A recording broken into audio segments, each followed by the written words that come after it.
Parlons maintenant de périodicité, de fin de période. Donc pour les perpétuités, on avait dit que le capital est investi ou bien emprunté pour une période de temps infinie. Or, il est beaucoup plus fréquent qu'un emprunt ou un prêt soit effectué sur une période de temps finie. Il est beaucoup plus fréquent. Quand vous empruntez de l'argent pour acheter votre maison, vous allez payer sur 20 ans ou sur 25 ans. Donc un temps fini. Pareil, vous empruntez pour acheter une voiture, etc. Donc si on doit rembourser le crédit en un temps fini, donc le montant des paiements à la fin de chaque période doit être supérieur au montant d'intérêt. C'est normal, c'est-à-dire à la fin de chaque période, il y a des intérêts à payer. On doit à la fois payer les intérêts et payer aussi une partie de la dette, une partie du capital emprunté. C'est comme ça qu'on va faire qu'on va effectuer les paiements jusqu'à le dernier paiement qui doit solder la dette. Parce que si on paye uniquement les intérêts à la fin de chaque période, la dette ne diminue jamais. Elle va rester telle qu'elle était. Quand donc le remboursement d'une dette se fait en un temps fini, on parle de périodicité, on ne parle pas de perpétuité. Valeur présente de la périodicité. Valeur présente et périodicité. Donc, dans cette section, on va considérer donc des emprunts, un emprunt qui va être remboursé graduellement à l'aide de versements réguliers. Les versements se font à des intervalles réguliers et en général, c'est le même montant qu'on rembourse chaque période. Donc, il y a une formule qui relie, on ne va pas entrer dans le détail d'où est-ce qu'il vient cette formule, mais il y a une formule qui nous donne la present value en fonction des paiements qu'on effectue et en fonction du nombre de paiements, le nombre de périodes. Et I, c'est le taux périodique pour une période de paiement.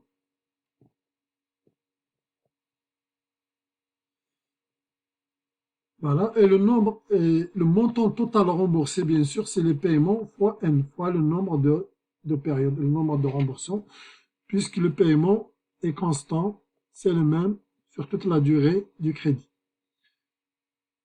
Voilà, donc cette relation, bien sûr, on doit être capable de trouver PV si jamais on connaît les paiements, le taux d'intérêt et le nombre de périodes. Et on doit pouvoir aussi trouver, par exemple, les paiements si on connaît la present value, le montant du crédit et le taux d'intérêt. Avec cette formule, par exemple. Donc, c'est juste l'application de la règle 3 ici, pour cette formule, qui permet de trouver les paiements. C'est la present value fois le taux d'intérêt sur 1 moins 1 plus I puissance moins N.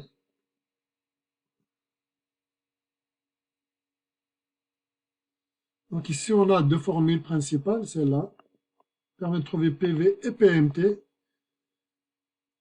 Et de façon un peu plus complexe aussi, on peut trouver I et N, mais c'est légèrement plus complexe.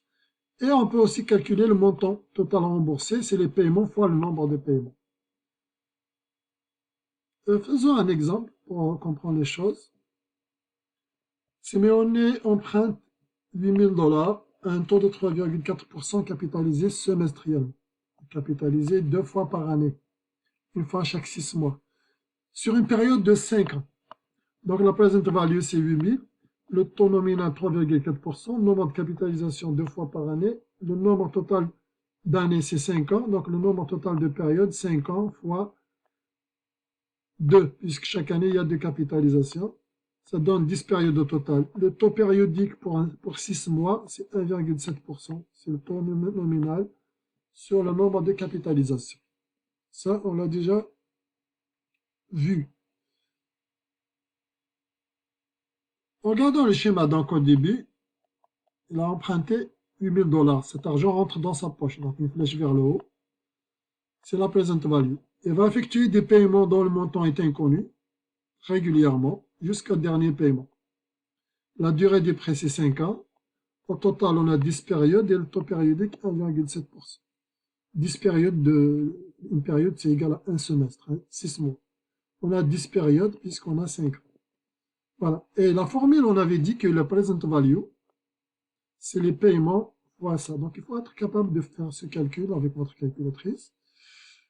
Donc, maintenant, ce qui m'intéressait, c'était les paiements. on peut dire les paiements c'est la present value divisé par cette quantité. Donc divisé par 9,125, etc. Ça donne 876,69 $ environ. Donc le montant des versements à effectuer à la fin de chaque période, de chaque semestre, est donc 876,69 $. C'est des paiements réguliers, des intervalles réguliers, et le montant à payer, c'est toujours le même. Maintenant, si on veut voir le total remboursé, on a 10 versements identiques, 10 versements de 876 $ à peu près, ça donne 8766,90. Et là, ça vous permet de trouver par exemple le montant d'intérêt payé. Il avait emprunté 8000 $. Au total des remboursements, il avait remboursé 8766 $. Donc, il y avait 766,90 $ de paiement d'intérêt durant cette période de 5 ans. Durant cette période de 5 ans.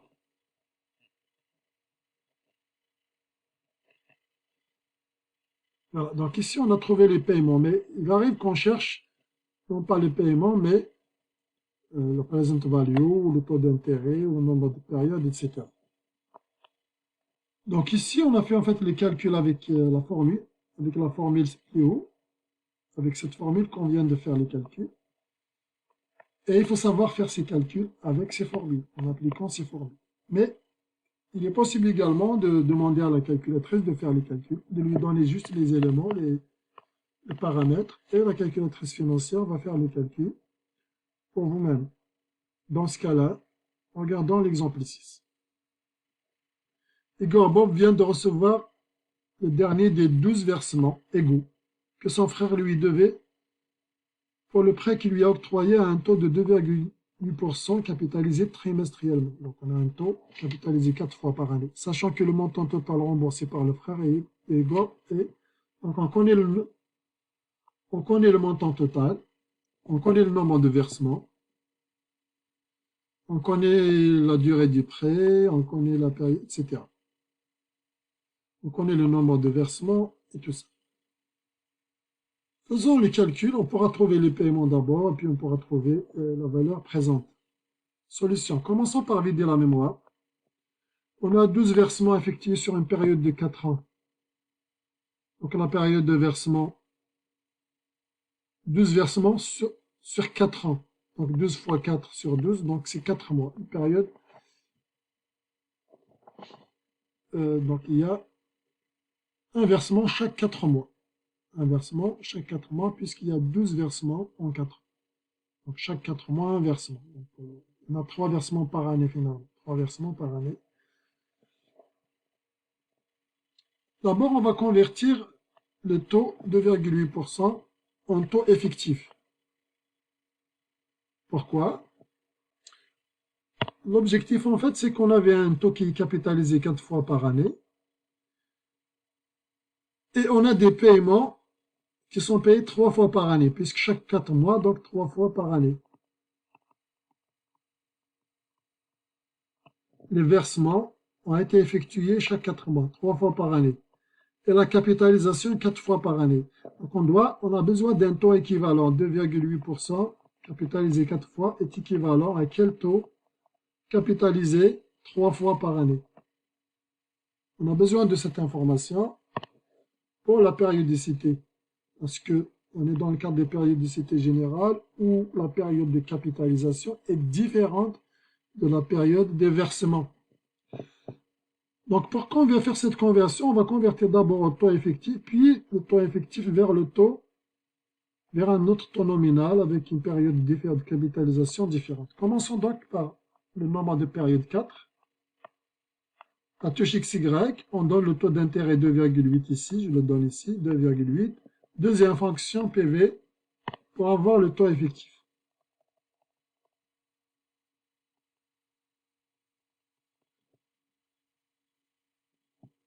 Ce taux effectif, vous pouvez l'écrire sur une feuille ou le sauvegarder dans une case mémoire.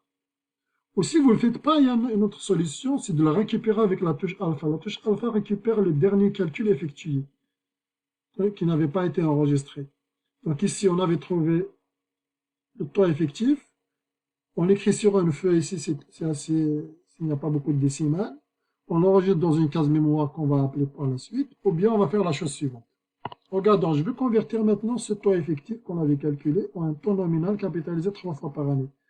Donc je mets 3, la touche XY, alpha, où j'écris moi-même le taux, ou alpha, ça permet de récupérer le dernier calcul effectué. Donc alpha égale pour récupérer le dernier calcul. C'est pas alpha, c'est alpha égale.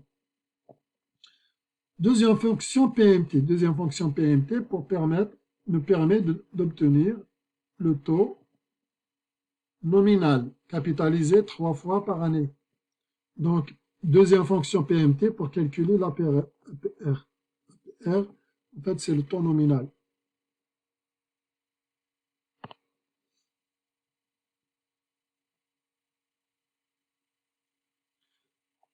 Donc, alpha, la combinaison alpha égale, permet d'utiliser 1, c'est-à-dire la réponse du dernier calcul effectué. Voilà, le nouveau taux nominal ainsi obtenu, on vient d'obtenir un autre taux nominal. On peut l'enregistrer aussi quelque part dans une case mémoire. Celui-là, il est capitalisé 3 fois par année. Donc, je peux chercher le taux périodique maintenant, qui correspond à le taux périodique pour une période de 4 mois. Pour une période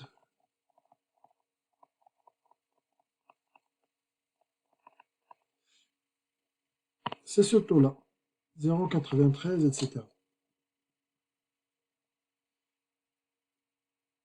Donc, on a la situation suivante. On a un present value inconnu, on a des paiements réguliers, on a un taux périodique pour une période de 4 mois, le nombre de 4 mois, le nombre de périodes, c'est 12, pour la durée des 4 ans. Et les paiements sont connus, en fait, ici. Ici, les paiements sont connus, c'est 2000 $.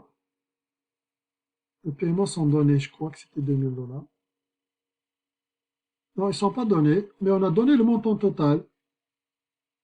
Le montant total remboursé, c'est ce montant. Ça correspond au nombre de paiements fois les paiements. Le nombre de paiements, il y en a 12, donc on va le trouver d'abord les paiements. Le paiement, c'est la final value, la valeur finale, sur le nombre de paiements. On divise sur 12, on a trouvé la périodicité, le montant, la mensualité, la période qui était, le montant qui était versé chaque 4 mois. Ainsi, donc les paiements maintenant sont connus. Les paiements sont connus, c'est égal à 1132,56. Il reste quoi? Il reste à calculer la present value. La present value, on a dit c'est les paiements fois cette quantité sur le taux périodique. Donc on peut appliquer cette formule.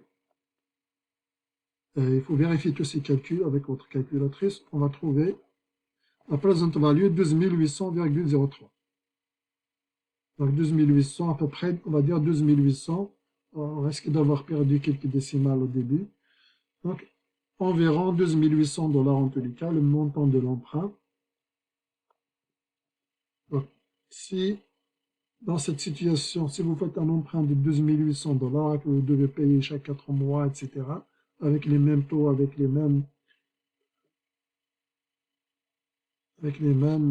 les mêmes informations, si vous avez 12 000 $ d'emprunt, vous devrez payer une périodicité, payer régulièrement, chaque 4 mois, 1132,56 pendant 12 périodes, c'est-à-dire 4 ans, et ça vous permet de solder la dette.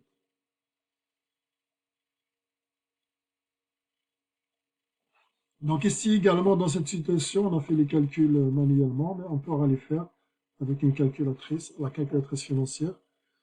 Ce qu'on verra plus loin.